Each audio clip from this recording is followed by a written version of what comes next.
Hello, retro fans! As already announced in the last episode about cameras for streaming or recording, this episode is going to be about capture devices. And this is actually quite a, well, let's say, perhaps not complicated, but a little bit, how to say this in a proper manner, well, kind of a complex topic. Let's put it like this. So, and actually I went through kind of the same learning like with the cameras, and I've tested a lot of different capture devices, and the interesting thing is that you can start with some cheap devices, and at the very beginning they, well, appear to be working fine, but the longer you work on topics like recording from old computers or old consoles or something like this, then the deeper you dig into the topic and the more you recognize that certain things aren't working the way you expect. And one of the major, well, let's say, one of the key features, so to say, is how those capture devices are handling progressive or interlaced video material.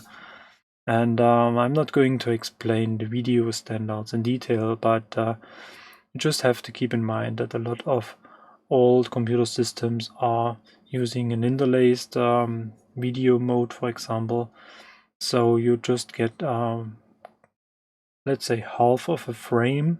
So every odd or every even frame line is actually transferred to your, well, let's say, video device, your TV or something like this.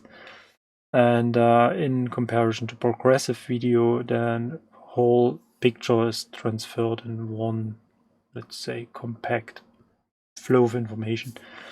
And your capture devices are, well, let's say, they must be able to handle these differences in video modes. And the thing is that if you use a, for example, C64, something like this, and you have some scrolling text or scrolling graphics, I mean, a lot of C64 games are based on scrolling content, like Gianna Sisters or Uridium, for example. So the whole thing is scrolling all of the time, and your capture device isn't able to work with this certain video format, then you have some kind of, let's call it sawtooth effects on the horizontal edges of those content presented right now. Or you have some kind of stuttering because the video device or the capture device is trying to convert this video information to something that's more suitable with modern software. And this works good or not as good, depending on your device. And I will present a few examples out of my collection of capture devices, and I will tell you about well, differences, the advantages, and some of the negative aspects of those capture devices. So then let's get started.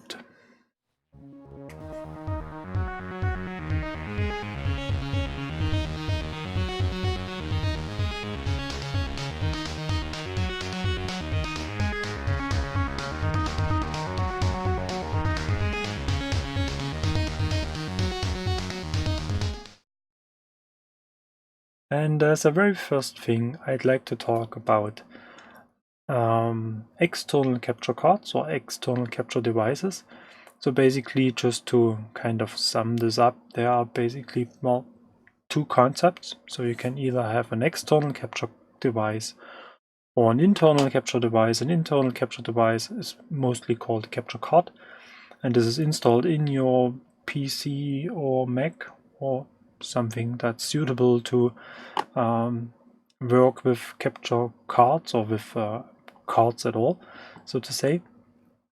And this has some benefits sometimes, and sometimes not, depending on your setup.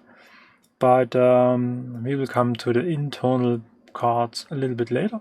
And as a very first thing, let's talk about external capture devices. And I have 3 examples of these devices on my desk here right now. And the very first thing is an kind of, let's call it USB stick. It's very black, but if you remove this, you can see it's an USB compatible device. And this one is able to capture composite as well as S-video signals and stereo or mono audio. And this is actually really the very first capture device I have used to capture C64 content. And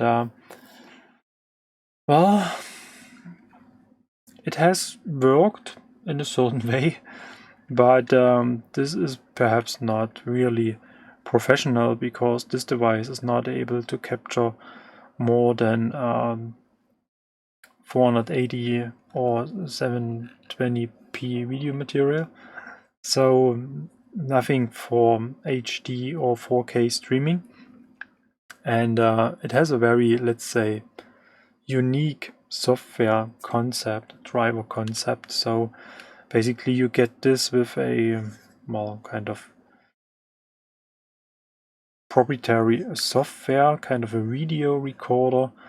And with this you are able to capture the analog video signals you feed into this connectors, and then you can work with this video in whatever way you want to work with this.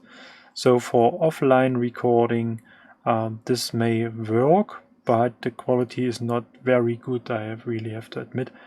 And what I've mentioned at the beginning of the video, scrolling text, scrolling content and all that stuff, this is something that's not working very well with this type of device.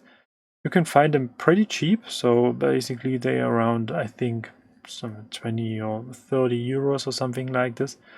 And this is indeed something to start with, but you will recognize that this is really not very sufficient if you want to go for live streaming, or if you really want to kind of achieve the best result possible.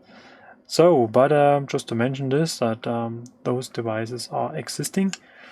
And then after this one, I got this little device, and this is the AVerMedia Live Gamer Portable. And the interesting thing is that this device is indeed portable, as it says, because you just have to kind of power this with an external USB power. This can be some kind of a battery, a tank, or whatever, or you connect this to your laptop or PC. And then you just plug in your HDMI input signal and your audio signal if it's not coming over HDMI. And then you can record to an internal SD card, which can be this huge format or small format using an adapter. And well, yeah, that's basically all of this required.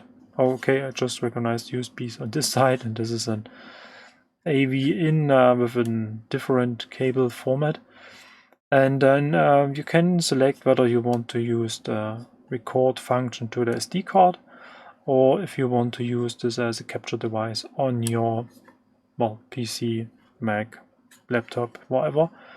And this works pretty good. And if you want to capture, for example, 50 or 60 frames per second, then this device is, I think, able to capture at 720p, which is actually sufficient for C64 and similar content, because they do not provide that much information. But now I think it is just capturing 30 frames per second. It has been a while that I have used this, so let's check whether there's something on the box. No features mentioned at all. So I may have to check this, and then captures 1080p at 60 Hz HD. Well, okay. Supported resolutions. So the maximum recording quality is 1080p at 30 FPS. So yeah, I think it is capturing at 50 or 60 FPS just with 720p. But as I said, for C64 and similar devices, this is indeed sufficient, and it is working very well. It is using USB 2 connection, so it is very easy to set up, and driver wise it has worked quite well, so and can't complain that much. And if you want to include this into your OBS setup or something like this, it is just working fine. So but I'm using the XRGB Framemeister Mini, or XRGB Mini Framemeister, I think that's the correct term. And the Framemeister has a couple of features like a scanline emulation and something like this. And those features are working in HD not only, but in a better way than in 720p, for example. And therefore I'm using the Framemeister in 1080p mode. And this was the reason for, let's say, stepping up in my capture devices. And I had some other AVerMedia Live Gamer Portable 2, and they are kind of triangle shaped and very funny looking devices, and they have worked quite well as well, but the issue is that you cannot stack them, so they require a couple of some space if you have just more than one. And as you may have recognized, I'm using HDMI cameras as well as HDMI input from my retro stuff, and therefore I had two of those AVerMedia Live Gamer Portable 2 devices, and the wiring is almost the same. You got almost all of the connectors on one side, and therefore you cannot line them up just one after each other. And so I had really some space and cable issues, and therefore I was looking for something else, and I found another AVerMedia product, the Xtreme Cabrio 3. And as you can see, this device has no HDMI output, and this is really something worth mentioning. With these cards, the Live Gamer Portable 1 and 2, they have an HDMI out.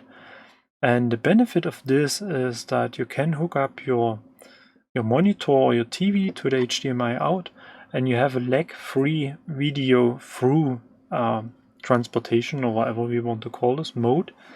And if you want to record and to game at the very same time, which is quite important for live gaming, streaming, something like this, then you can use this HDMI output for lag-free gaming. Because if you capture the video and have this presented in your OBS and you watch your OBS screen, then you always recognize there's a certain delay in the input signal and what you can see on the monitor, which may work for some of the games or for some stuff you present. But if you, let's say, really doing some more professional or more serious gaming, which is probably something you won't find on my channel anyway, then it is really required you have almost no delay between your input, your joystick movements, for example, and the content you can see on the screen.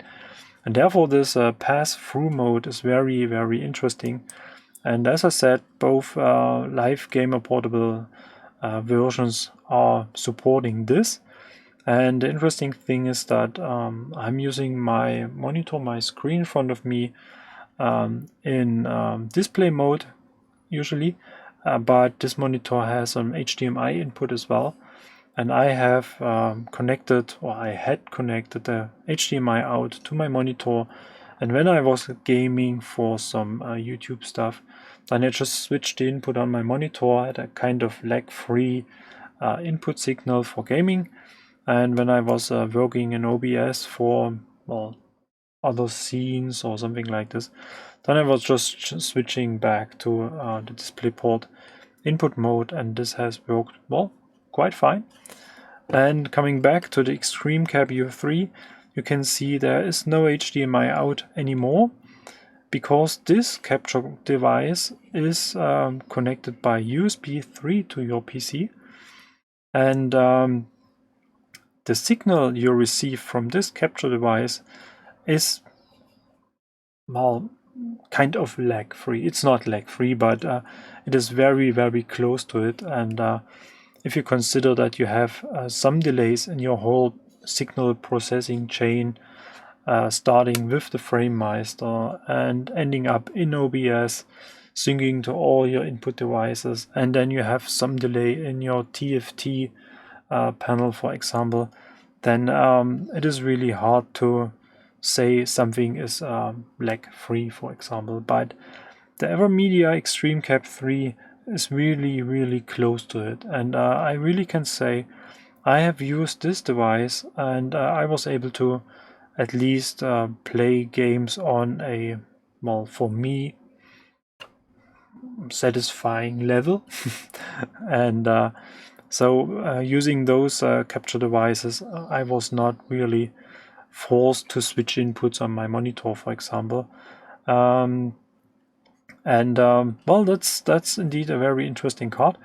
And as I said, it is connected to USB 3. It requires a certain USB 3 chipset. So it is not working with all of the USB 3 connections you may have on your PC or on your laptop.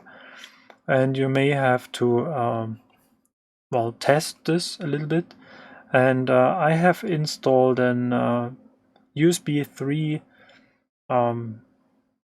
extension card with this required chipset. And those devices, I had two of them, were working very, very good. So I was, well, really happy for quite a while with this capture cards or capture devices. And the interesting thing is that they show up on eBay, for example, every now and then for, well, kind of low prices. So originally I think this was somewhere at about 220 euros or something like this. So not very cheap, but I bought mine second-hand for, well, around 100 euros or something like this. But with some luck, you can find them at price tag at about 50 euros or something like this. And I think for this money, this is absolutely worth it, because this has worked very good. You get this with a couple of cables as well, so you can connect component video as well as HDMI. And I think it is supporting RGB as well. Let's have a look.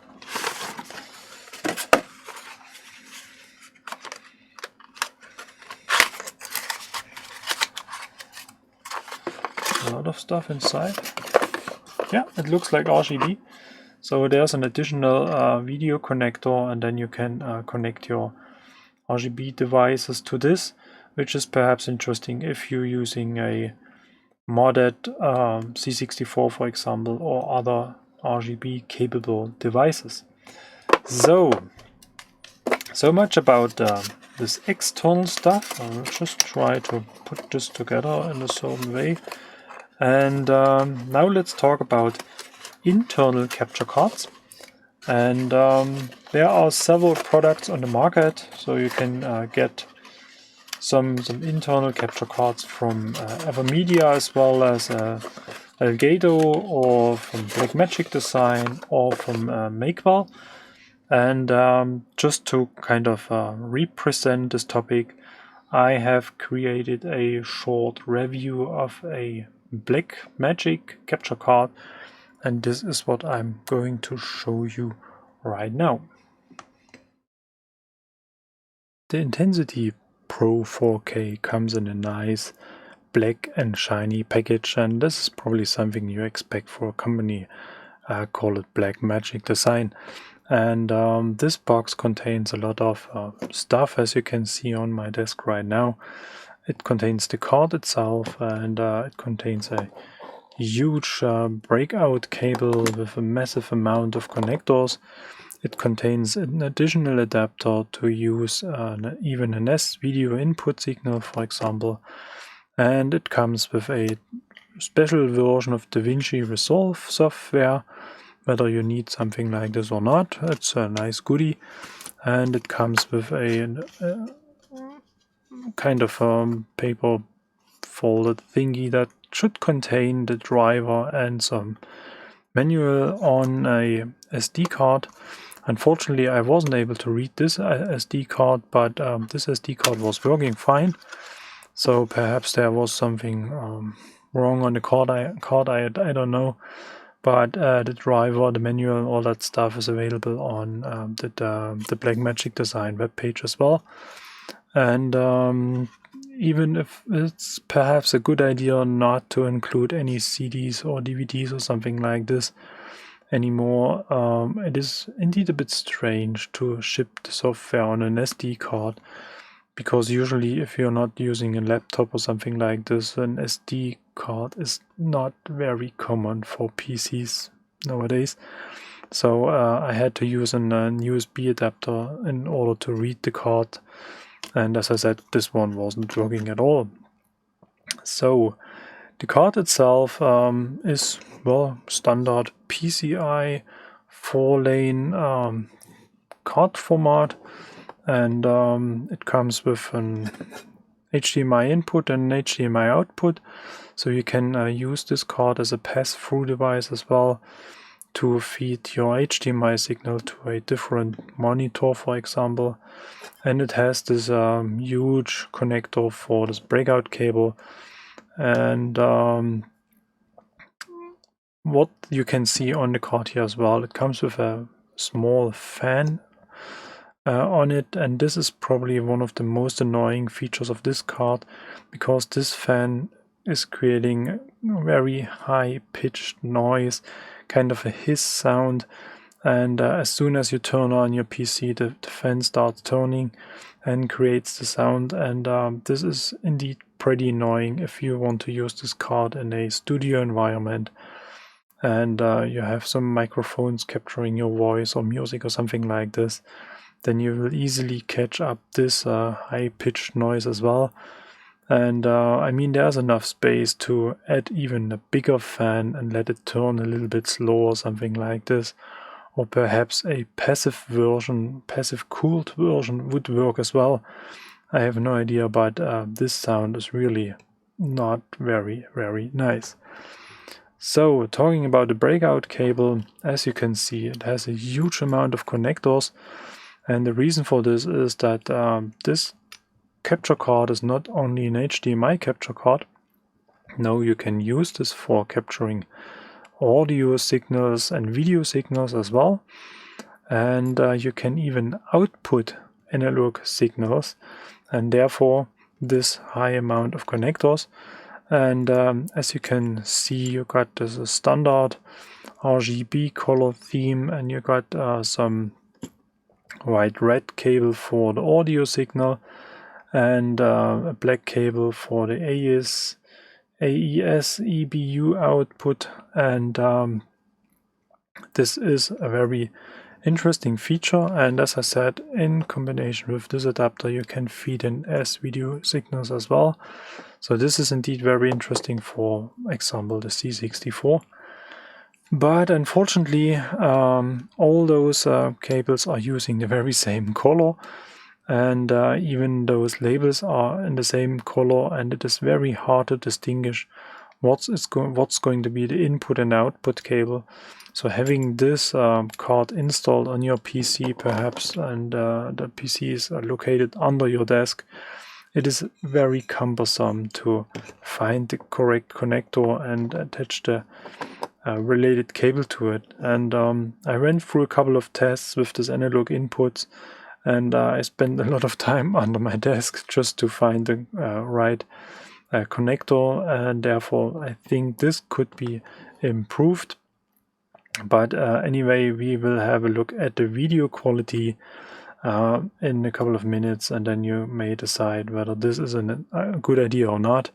If this is an alternative to the Framemeister or a different capture device, or if it's just a kind of interesting gimmick, but the main focus is supposed to be capturing HD video signals.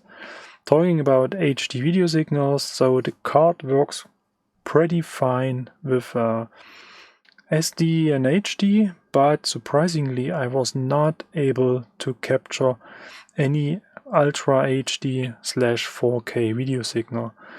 I have no idea what's the reason for this, but if you just Google for a for Intensity Pro 4K black screen, then you will find a lot of articles and comments on the internet, and I went through a very painstaking procedure, testing different drivers, testing different combinations, different PCI slots, different PCI configurations, and all that stuff. PCIe is basically, but it hasn't worked at all. So I wasn't able to capture 4K video.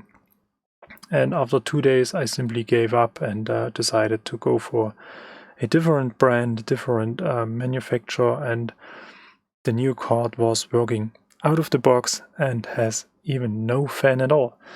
But anyway, this is perhaps just due to my configuration. Perhaps if you're running a plain Windows 10 machine with nothing else than just Blackmagic stuff, then it could work. I don't know, I have no idea, but basically I couldn't figure out what's the problem, and therefore this is indeed a little bit disappointing for a device that even it's not high price, but it's still ranging in the $250 / euro area, and therefore you really expect something more professional perhaps.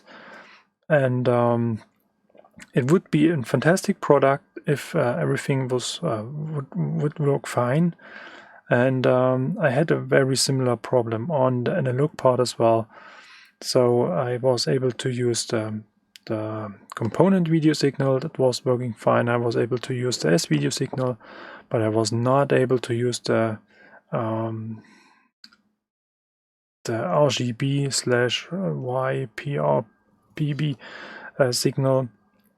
I had no picture at all, and I tried different configurations, and everything was working fine except for this triple component video input. Anyway, let's have a look at analog video inputs, and then that's basically all what I have to say about this card.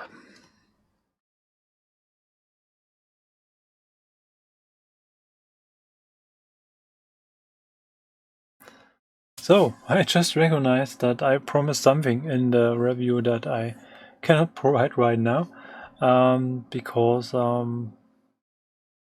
well, I got kind of, I lost those analog input recordings somewhere in my data nirvana. So I'm sorry for this, but basically what I can tell you that the video quality is, well, it's fine. I mean, there's basically nothing to complain about. And I was not so happy with the analog input, I have to say. So the Blackmagic card had some issues with scrolling contacts on the C64, and it looked to me, or it appeared to me that the sync wasn't working very perfectly, so I had a kind of, let's say, unstable frame rates or something like this. But the HDMI part has worked fine, except for the 4K part, what I've mentioned already. And in the review video, I have mentioned that I'm using a different brand now. So actually, I'm using Makewell capture cards, and I'm using 2 of them. So I have actually a 4-port HD HDMI capture card where all the, let's say, standard components are connected, what I have explained in the very first video. And I'm using a second Makewell capture card, a 4K capture card, where my desk cam is connected to. And the interesting thing about those Makewell cards, they have an own ID, and you set every card to a distinguished ID, and therefore there are no issues detecting the cards in the system. And all cards are using the same driver, so you just add cards or you remove cards and nothing will change. And they show up immediately as standard video input devices on OBS, for example. And then you can just combine them in whatever way you want. And this is really one of the best working solution I have experienced so far. I have to admit, those Makewell cards are indeed a tad expensive. So that's nothing you just do for the sake of fun or something like this. So this is really where you need some kind of dedication to the whole topic to do this. But well, I was trying to use a different brand, and I was really hoping that the Blackmagic stuff is working. And I'm pretty sure there is some way to get this capture card to work. And perhaps the standard HD capture cards are working fine, I have no idea. But considering that most of the Blackmagic capture devices are, well, let's say almost half the price of the Makewell brands, then it's indeed something to test. So, and I'm pretty sure that the Elgato capture devices or the AVerMedia internal capture cards are working fine as well.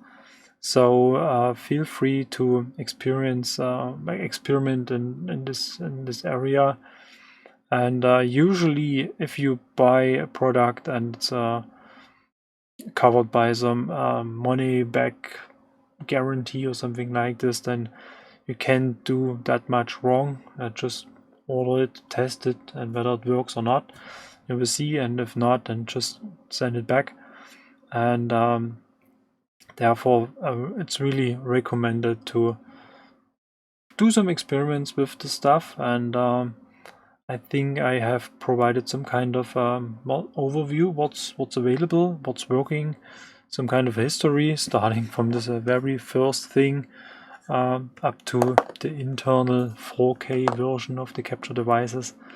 And at least for me, the most important thing is that you have a certain level of support. Means you get new drivers, for example, so that this stuff remains compatible with software development. And Windows 7, Windows 10, Windows 8, Mac OS, whatever, Linux, whatever you're going to use. And if you really want to combine a lot of those capture devices within OBS, then it's really important that they have some, let's say, well, a very stable driver system. And the thing is that if you're going to combine a lot of different capture devices, so having one that has some input lag, having one that has almost no input lag, and having an internal card which is a different system compared to USB, for example, and you're trying to combine this all together in OBS, then you may recognize that OBS is having a hard time getting everything synced. And this is something that you can recognize if you record a video and if you change between the different input sources, and if you keep talking, for example, if you play music or something like this, then after a while all this stuff is kind of running in different directions, so to say. And you recognize this when you have a face cam and you talk and your lips are not in sync with what you're saying right now. Then you know that you have some sync issues in your video system. I have experienced this in XSplit, for example, as well. and therefore I decided to kind of simplify my setup, and having a USB 2 capture card or capture device in conjunction with a USB 3 capture device, a USB 2 microphone, for example, and having then an external camera setup, something like this.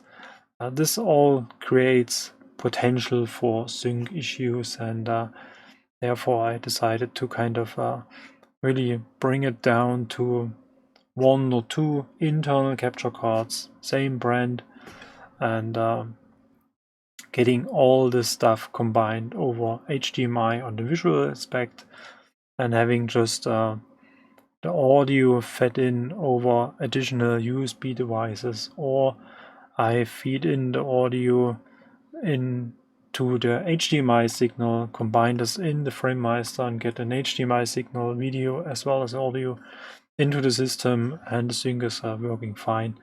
So this is basically the key learning of this whole journey. But well, it depends on your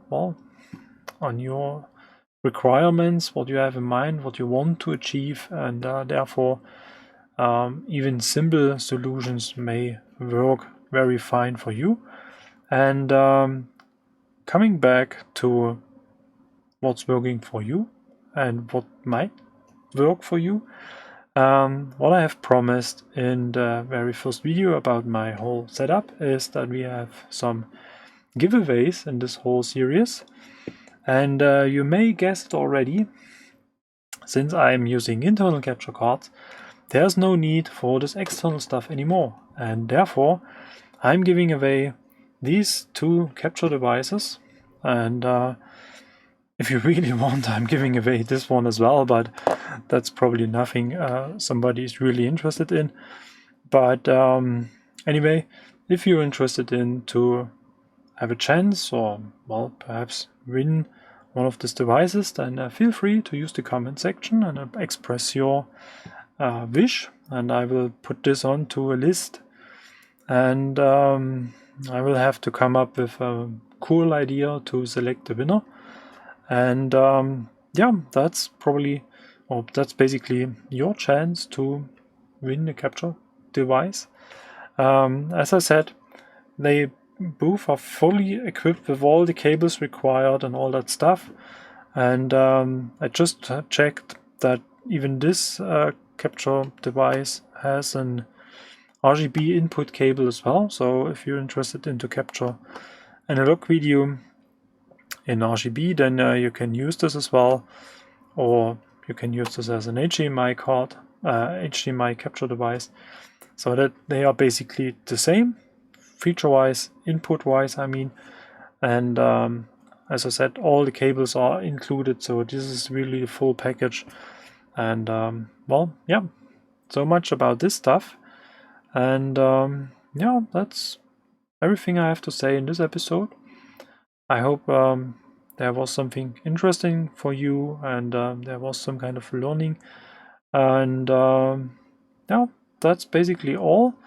I have to think about the next episode. I had in mind to go for the OBS setup, how to build your scenes in OBS, and how I have set up all those different inputs in my configuration here. Or if I create another episode about light, for example.